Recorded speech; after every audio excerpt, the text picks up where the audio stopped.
ప్రకాష్ గారు నమస్కారం భరత్ గారు. నమస్కారం. మీరు ఎయిర్పోర్ట్ లో విజువల్ చూసారా? ఎయిర్పోర్ట్ లో కవితకు స్వాగతం చూశారు కదా. గులాబీ జెండా లేదు, గులాబీ లీడర్స్ కనిపించట్లేదు. అక్కడ అక్కడ పెట్టిన బ్యానర్స్ లో సామాజిక తెలంగాణ కోసం పనిచేస్తున్న కవిత గారికి స్వాగతం సుస్వాగతం అని ఉంది. సో ఒక క్లియర్ డిసిషన్ తో ఉన్నట్టుగా కనబడతా ఉంది ఆమె. సామాజిక తెలంగాణ నినాదంతో ఈ దళిత బహుజన సెక్షన్స్ ను వెంటబెట్టుకుని ముందుకు రావాలి. ఆమె ఒక క్లియర్ అండర్స్టాండింగ్ తో ఉన్నట్టుగా కనబడతా ఉంది. Okay okay. అయితే ఎప్పుడు కూడా టిఆర్ఎస్ శ్రేణులను ఇన్వాల్వ్ చేయట్లేదు భరత్ గారు. ఎందుకంటే గత 1 year నుంచి ఆమె జైలు నుంచి వచ్చిన తర్వాత ఏ కార్యక్రమం తీసుకున్నా కూడా టిఆర్ఎస్ శ్రేణులను మాత్రం అందులో ఇన్వాల్వ్ చేయలేదు. జాగృతి టీమ్ తోనే ముందుకు పోతున్నది. కాబట్టి ఇప్పుడు కూడా ఆ జాగృతి టీమే ఎయిర్పోర్ట్ కి వెళ్ళింది.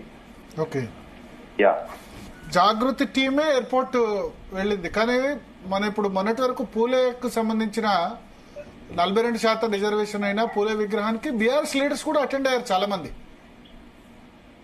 నాకు తెలిసే వరకు ఆమె ఇన్వైట్ చేయలేదు. వాళ్ళంతా వాళ్ళు ఏమన్నా వచ్చారేమో. ఒక్కసారి మోసనాచార్య గారు మాత్రమే కనబడ్డారు.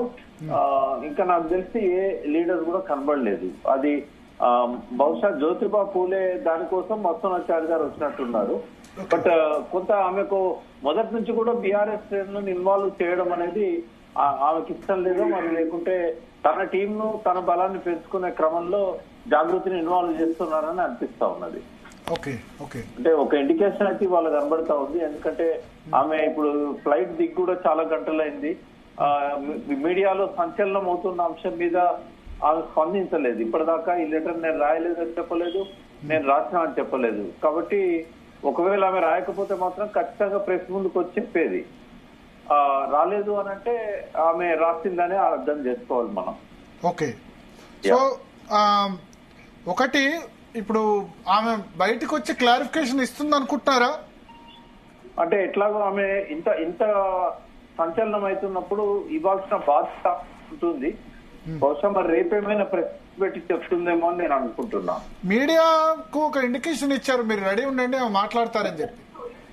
అదే బహుశా మరి ఈ రోజు అయితే సమయం అయిపోయింది కాబట్టి మార్నింగ్ ఏమన్నా మాట్లాడుతుండొచ్చు ఆమె. ఓకే, అంటే సమయం అయిపోవడం అంటే నేను అనేది ఏంటంటే ఆమె మీడియాతో మాట్లాడాలనుకుంటే ఇప్పుడు ఆమె ఫ్లైట్ దిగి దాదాపుగా 3-4 గంటలు అయింది కదా. ఓకే, మరి ఇంతకాలం ఇన్ని గంటలు ఎందుకు పడుతుంది? ఎయిర్పోర్ట్ లో కూడా చాలా మంది మీడియా వాళ్ళు ఉండి ఉంటారు. ఫ్లైట్ దిగి 3-4 గంటలు ఏం కాలేదు, ఇంకా ఫ్లైట్ ల్యాండ్ కాలేదు అంటున్నారు. అవునా? లేదు, ఆమె ఫ్లైట్ 7:55 8కి ల్యాండింగ్.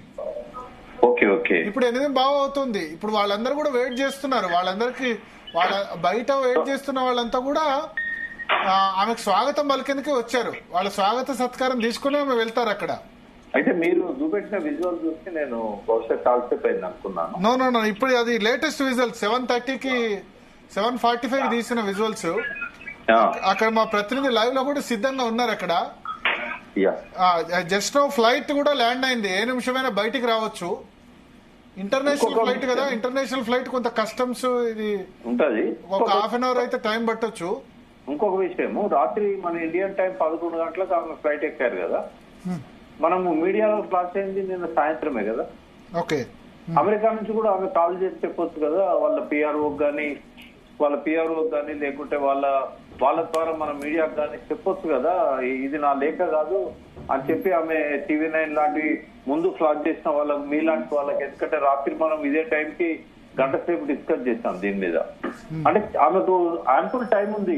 ఫ్లైట్ ఎక్కడానికి 2-3 గంటల ముందే ఇదంతా ఫ్లాష్ అయింది కాబట్టి ఆమె రాత్రి చెప్పాల్సి ఉండే. కాబట్టి నాకు కొద్దిగా ఆమె హ్యాండ్ రైటింగ్ కూడా తెలుసండి. అది ఆమె రాతలాగానే కనబడతాం. ఆమె రాతనే.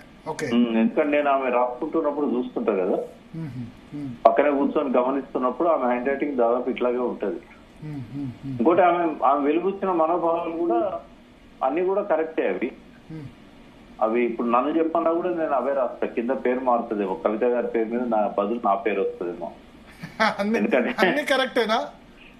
దాదాపుగా అంటే ఒక ధూమ్ధామ్ విషయంలో ఆమె అది అవసరం లేకుండే, ఇంకా కొన్ని 1-2 అంశాలు అవసరం లేకుండే. బట్ పార్టీకి కరెక్ట్ గా ఒక నిజాయితీ గల కార్యకర్త లాగానే సూచించారు ఆమె. ఏం జరుగుతుంది, కార్యకర్తల మనోభావాలకు అర్థం పట్టే విధంగానే ఉంది ఆ లేఖ. కార్యకర్తలు మీరు కూడా వెళ్తారా కవితతో సిద్ధాంతకర్తగా? నేను ఎక్కడికి వెళ్తానండి, నేను ఏ పార్టీలోకి పోను, నేను ఓన్లీ విశ్లేషకునిగానే కొనసాగుతా. అట్లా కాదు, మీరు అన్నారు కదా బలహీన వర్గాల పార్టీ వస్తే దానికి నేను జయశంకర్ గారు ఎట్లయితే టిఆర్ఎస్ కు ఏ బాధ్యతలు లేకుండా సపోర్ట్ ఉన్నారో నేను అట్లాగే ఉంటాను. సామాజిక తెలంగాణ లక్ష్యం కోసం పనిచేసే వాళ్ళు ఎవరైనా కూడా అయితే అది ఒకవేళ బీసీలు దళితులు ముందుకు వస్తే దానికి ఒక శాంక్టిటీ ఉంటది. బట్ సామాజిక తెలంగాణకు కవిత గారు మద్దతు ఇవ్వచ్చు కానీ ఆమె దాన్ని లీడ్ చేయడం అనేది బహుశా దళిత బహుజన వర్గాలు పోల్ కాకపోవచ్చు అనేది నాకున్న అనుమానం. ఓకే, అంటే లీడర్ మద్దతు ఇవ్వచ్చు తప్ప లీడర్ గా ఒప్పుకోరు. లీడర్ గా బహుజన వర్గాల నుంచే రావాలా పుట్టుకతో బహుజన? ఒకటి భరత్ గారు, ఒక పక్కనేమో సామాజిక చైతన్యంతో దళిత బహుజన సంఘాలు పోలరైజ్ అవుతున్నాయి. ఒక పక్కన మందకృష్ణ మాదిరి ఇంతకాలం చేసిన పోరాటానికి ఆయన కొంత 10% అయిష్టంగా ఉన్నా కూడా ఒక విజయం లభించింది. మరో పక్కన బీసీలు ఒక పోలరైజ్ అవుతున్న సందర్భాన్ని మనం ఒక సంవత్సర కాలంగా గమనిస్తున్నాం. ఈ సమయంలో ఆ లీడర్స్ ముందుకు రావడం కాకుండా కవిత గారు వాళ్ళకి నాయకత్వం వహించడం అనేది కొంత ఇబ్బందికరంగానే ఉంటది. ఆమె సపోర్ట్ చేయొచ్చు, ఈ స్లోగన్ సపోర్ట్ చేయొచ్చు, వీళ్ళ డిమాండ్స్ తీసుకొని కొట్లాడొచ్చు, కానీ నేనే లీడ్ చేస్తా అన్నప్పుడు కొంత ఇబ్బందికరంగానే ఉంటది. దళిత భోజన వర్గాలు ఆమె వెనకాల ఏ మేరకు పోలరైజ్ అవుతారు అనేది చూడాల్సి ఉంది. ఓకే ఓకే సార్, ఒకటి ఇప్పుడు మీరు అన్నారు నిన్న కేసీఆర్ దీన్ని 2 నిమిషాల్లో సెటిల్ చేస్తారు ఆయన అనుకుంటే కనుక అన్నారు. కానీ ఆ ఎయిర్పోర్ట్ లో వాతావరణం చూసిన తర్వాత కంప్లీట్లీ డిఫరెంట్. కవిత ఆల్సో రెడీ. ఎందుకంటే కవితకు చెప్పకుండా అయితే అటువంటి ఫ్లెక్సీలు అటువంటివి పెట్టరు కదా. సో ఆమె క్లియర్ మెసేజ్ ఇవ్వదలుచుకుంది, నేను నా పంతా నాది అని క్లియర్ మెసేజ్ అయితే ఇవ్వదలుచుకుంది. ప్రెజర్ పాలిటిక్స్ అనుకోవచ్చు కదా, ప్రెజర్ పాలిటిక్స్ అనుకోవచ్చు. ఎందుకంటే ఆమె ఒక పక్కన ఆ లేఖ ఆమె రాస్తే కనుక దాన్ని లీక్ చేయడం కరెక్ట్ కాదు. ప్రకాష్ గారు, ఇప్పుడు కవిత లెటర్ చుట్టే 3 పార్టీల మధ్య రాజకీయ పోరు జరుగుతుంది అనుకోవచ్చు. అంటే కవిత నిజంగానే బీఆర్ఎస్ పై తీవ్ర అసంతృప్తితో ఉన్నట్టు క్లారిటీ వచ్చేసింది అనుకోవచ్చు. అంటే లెటర్ లో తీవ్ర అసంతృప్తిగా ఉన్నట్టు ఎక్కడ పదజాలం లేదమ్మా.